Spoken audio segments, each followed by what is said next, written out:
We have the distinct pleasure, member of the Order of Canada, 1996, and the author of An Astronaut's Guide to Life on Earth.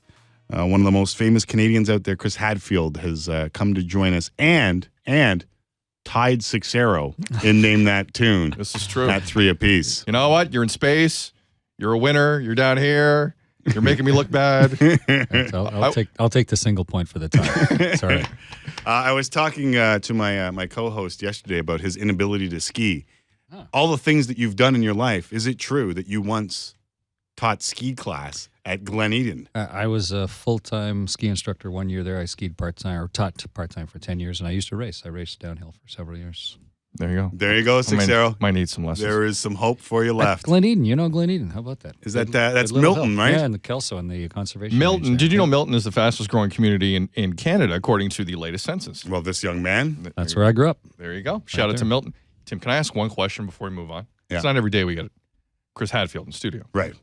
I swear I'll move on. Okay, here we go, Chris. Say nothing if the answer is yes. It's just the three of us here. No one's listening.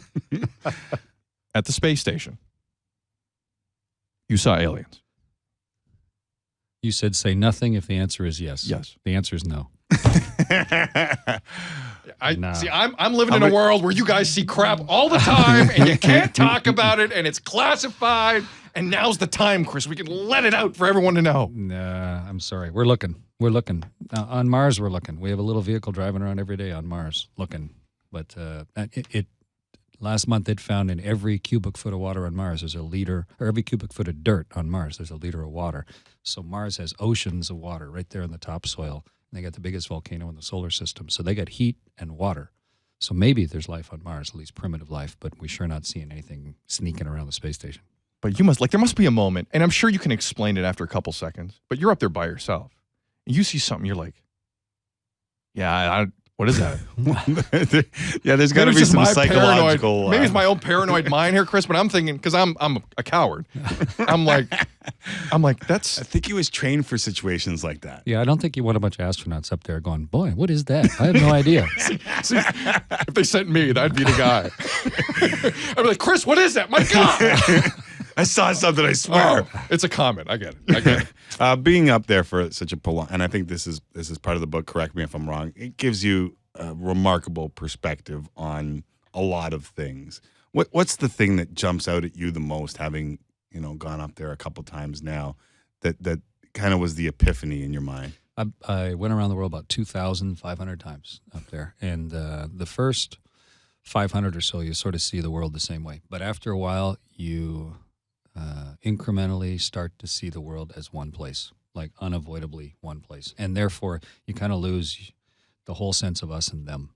It all just becomes sort of us after a while. You get so used to it. You get to see the world like a really familiar place. You look forward to coming across Africa again. Right. Look for the places you didn't quite see last time and see the world as just one. And you look at a little town in Canada, and it looks just like a little town in wherever in Uzbekistan, and just like a little town in Africa, and you realize those people are just trying to do the same thing you are, and it becomes really pervasively unifying. So it's a great perspective. I tried to share it as best I could. I took about 45,000 pictures while I was up there, and I sent some of them down to Earth while I was up.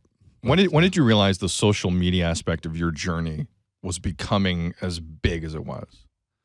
It was kind of theoretical for me, and I was taking pictures and sending them to the ground, and occasionally I'd look and see. I was talking to my son Evan, who was managing a lot of it around the world, and just kind of the numbers theoretically getting bigger, which was nice, but it was only a tiny part of what we're doing up there. We're running 200 experiments, and I was commander of the spaceship, so that's what I was really focusing on. But it was really great to see the interest, and we didn't used to be able to do it, but now we actually improved the capability up there. You can almost stream YouTube onto the space station now. Just about fast enough through the internet that you can stream That's YouTube. the best Wi-Fi sometimes. ever. Yeah. It's a pretty Where are you? I'm in complicated. space. This Rogers Wi-Fi is amazing. I'm going to get all the hockey games up here.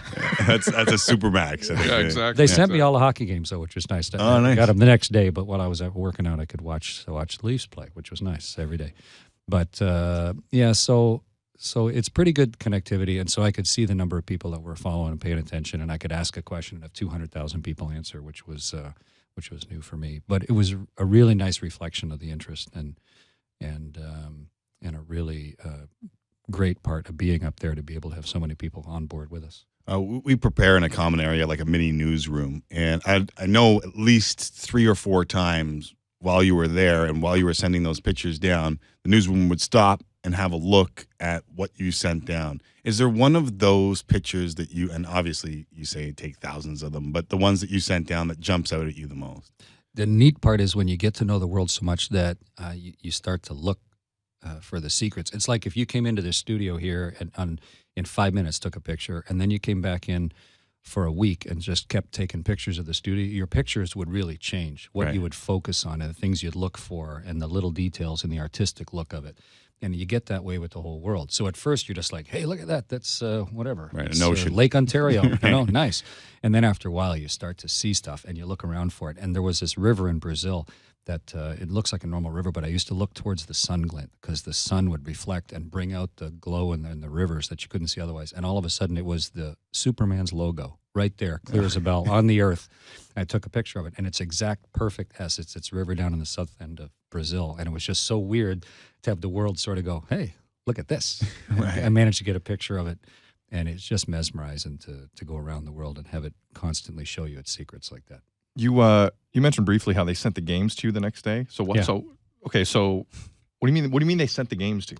The networks that were broadcasting the Leafs games would strip out the commercials and put it in the format so I could watch it on board and send it up to me. We had enough uplink capability. So I not only watched it, but I watched Coach's Corner even. Got to watch those guys talk to each other, which was pretty entertaining. Grapes was out of this world. Well, what was funny was the Russians would come in just to listen to Grapes because they didn't really care really? about the Leafs that much, but they were just so amused by Don Cherry. So Roman Romanenko is a big fan of Don Cherry.